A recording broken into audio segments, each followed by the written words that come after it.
Arestado ang isang high-value individual sa isinagawang buy-bust operation ng Antipolo City Police Station, katuwang ang mga tauhan ng Philippine Drug Enforcement Agency sa bayan ng Antipolo, Rizal. Magbabalita dyan si Patrolman Joshua Cruz.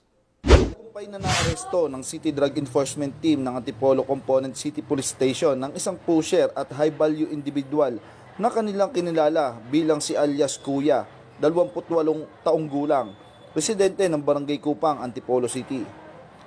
Naganap ang operasyon bandang alas 4:30 ng hapon noong Agosto 15 taong kasalukuyan sa Barangay Kupang, Antipolo City sa bisa ng buy-bust operation na may koordinasyon sa PIDEA.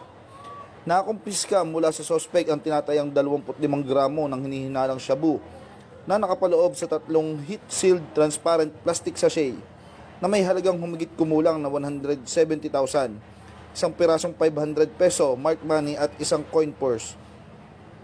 Sa kasalukuyan, si Robles ay nasa kustudiya ng Antipolo Custodial Facility habang inihahanda ang kaukulang kaso laban sa kanya para sa paglabag sa Section 5 at 11 ng Article 2 ng Republic Act 916-BAB o ang Comprehensive Dangerous Drugs Act of 2002. Mula dito sa Calabarzon, ako po ang inyong Police News Network Correspondent, Patrolman Joshua Cruz, alagad ng batas, taga-taguyod ng Balitang Pulis.